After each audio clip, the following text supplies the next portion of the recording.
David Goggins, इनके दिल में छेद और 2 हार्ट सर्जरी के बावजूद भी इन्हें दुनिया का टफेस्ट इंसान माना जाता है, क्योंकि इन्होंने 17 घंटे में 4030 पुलअप्स करके दुनिया का वर्ल्ड रिकॉर्ड कायम किया। डेथ वैली में इन्होंने सबसे टफेस्ट रेस का मुकाबला किया। बैड वाटर रेस में इन्होंने 217 किलोमीटर की रेस लगाई। डेविड नेवी सील भी रह चुके हैं और इसके साथ ही इन्होंने हेल वीक ट्रेनिंग, जो कि टफेस्ट ट्रेनिंग है, इसको भी 3 बार कंप्लीट किया है। डेविड का बचपन बहुत ही पेनफुली गुजरा है। डेविड के फादर ना सिर्फ उन्हें बल्कि उनकी मदर को भी बहुत ही बुरे तरीके से मारते थे और उन्हें बहुत टॉर्चर करते थे और उनसे बहुत काम करवाते थे। इसी टॉर्चर की वजह से उन्हें अपनी लाइफ में बहुत ही घुटन महसूस होने लगी और बहुत ही मुश्किलात का सामना करना पड़ा। उन्होंने अपनी लाइफ में बहुत ही गुर्बत देखी। इस सिचुएशन में उनके पास बिल्कुल भी कॉन्फिडेंस नहीं रहा और वो बहुत ही डिसअपॉइंटेड हो गए थे और एक वक्त ऐसा भी आया कि उनका वेट 130 kg तक पहुंच गया। डेविड की लाइफ में एक ऐसा टर्निंग पॉइंट भी आया कि जिसकी वजह से उनकी लाइफ ही चेंज हो गई। जब उनके पास कोई डायरेक्शन नहीं थी, अपने आप को वो बहुत ही कमतर समझते थे, वो लो सेल्फ स्टीम का शिकार थे, वो अपनी लाइफ से ही सेटिस्फाइड नहीं थे। फिर उन्होंने अपनी लाइफ से तंग आकर खुद को चेंज करने का फैसला लिया। उन्होंने मिलिट्री ज्वाइन करने का फैसला लिया। डेविड ने पहले यूएस एयरफोर्स को ज्वाइन किया और उसके बाद नेवी में ज्वाइनिंग की। आज वो ना सिर्फ ऑथर हैं बल्कि ultra marathon runner, ultra distance cyclist and runner और उसके साथ साथ मोटिवेशनल स्पीकर भी हैं। इस तरह डेविड ने अपनी लाइफ में मुश्किलात का सामना किया और जीरो से टॉप तक गए। डेविड ने अपनी बुक में एक एक्स्ट्रा ऑर्डिनरी गाय बनने के लिए क्या चीज़ें रिक्वायर्ड है, डेविड ने अपने एक्सपीरियंस को इस बुक के अंदर शेयर किया है, जिसमें उन्होंने अपनी स्ट्रगल, लाइफ जर्नी और अनस्टॉपेबल माइंडसेट को शेयर किया है। चैप्टर नंबर 1, दी 40% रूल। डेविड कहते हैं जब भी हम कोई काम करते हैं तो हमें लगता है कि हमने अपनी पूरी एनर्जी के साथ वो काम किया है। जैसे कि हम अगर स्टडी करते हैं 3-4 घंटे पढ़ने के बाद ऐसा लगता है कि हमने बहुत सा पढ़ लिया है और हमने अपनी सारी एनर्जी लगा दी है, अब हमारा माइंड काम नहीं कर रहा। लेकिन एक्चुअल में हम अपने माइंड का सिर्फ 40% यूज़ करके ही थक जाते हैं और हमारा माइंड कहता है कि बस अब और नहीं पढ़ना। असल में हम रिमेनिंग 60% को यूज़ ही नहीं करते और हम पहले ही हार मान लेते हैं। डेविड कहते हैं जब वो ट्रेनिंग में थे और ट्रेनिंग के दौरान जब वो थक जाते थे तो वो अपने आप से ये कहते थे कि अभी तो मैंने अपना 40% यूज़ किया है, 60% अभी बाकी है। हम अपने माइंड की लिमिट को खुद ही कम करते हैं।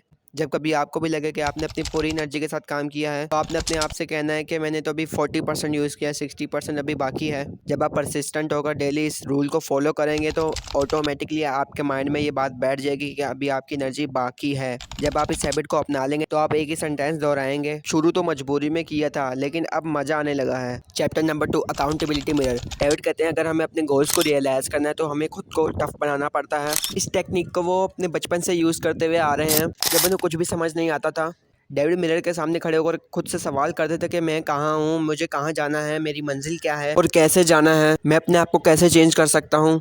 और जब डेविड ने खुद को पहचानना शुरू किया तो उन्होंने अपने गोल्स को स्टिकी नोट्स के ऊपर लिख कर मिरर के साथ चिपका दिए और जब वो मिरर के सामने खड़े होते तो ना सिर्फ उन्हें अपना आप नज़र आता बल्कि उनके गोल्स भी उन्हें नज़र आते। इससे ना सिर्फ गोल्स की क्लैरिटी बल्कि मोटिवेशन भी मिलती है और साथ में हमें हमारी लाइफ का पर्पस भी पता चल जाता है। इस टेक्निक से आपको तभी फ़ायदा होगा जब आप खुद से सच बोलेंगे और अपने आप को चेंज करने की एक आप में डिज़ायर होना लाजमी है। जब तक आप खुद से लॉयल नहीं होंगे आप खुद को चेंज नहीं कर सकते।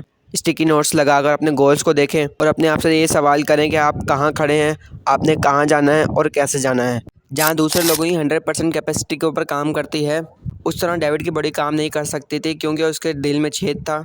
लेकिन उसने फिर भी खुद को नहीं रोका और खुद को पुश किया। उसे बहुत पेन होता था और उसकी बॉडी बर्दाश्त नहीं कर सकती थी, लेकिन वो खुद को आगे बढ़ाता रहा। अगर आप रनिंग कर रहे हैं और रनिंग करते हुए दौरान आप थक गए हैं, आपको लगता है कि आप और नहीं कर सकते, तो इसका मतलब है वो आपका 40% अभी हुआ है। उस वक्त आपकी कंडीशन बहुत ही बुरी होगी, लेकिन आपने खुद को पुश करना है और आप उससे ज़्यादा कर सकते हैं। डेविड कहते हैं हमारे पास बहुत सारा पोटेंशियल होता है, हमें जो 100% लगता है वो हमारा 40% भी नहीं होता। डेविड एग्जांपल लेते हैं जैसे कि कार्स के अंदर एक गवर्नर लगा होता है जो कि कार की स्पीड को कंट्रोल करता है ताकि ज़्यादा स्पीड ना हो। डेविड कहते हैं अगर हम उस गवर्नर को कार से निकाल ले तो उसकी स्पीड बहुत ज़्यादा हो जाएगी। वो गवर्नर इसीलिए लगाया जाता है ताकि स्पीड को कंट्रोल किया जाए और एक्सीडेंट से बचा जाए। जैसे कि जब हम हेडफोन लगाते हैं तो मोबाइल की वॉल्यूम जो होती है वो ऑटोमेटिकली 70% होती है और हमें वार्निंग दी जाती है कि अगर हमने 70% से इंक्रीज की वॉल्यूम तो इससे हमारी हेयरिंग डैमेज हो सकती है। जिस तरह वॉल्यूम इंक्रीज करने से हमारी हेयरिंग डैमेज हो सकती है, इसी तरह हम 40% से ज़्यादा काम कर सकते हैं लेकिन उससे हमारी हेल्थ इफेक्ट पड़ सकती है। अगर तो आपने बाकी लोगों से आगे जाना है तो आपने खुद को टॉर्चर देना होगा। अब इसका मतलब ये नहीं कि आपने 40% से डायरेक्ट 100% पर जाना है। जब आप आहिस्ता आहिस्ता इसको अपनाएंगे तो आपके लिए ऑटोमेटिकली ईजी हो जाएगा।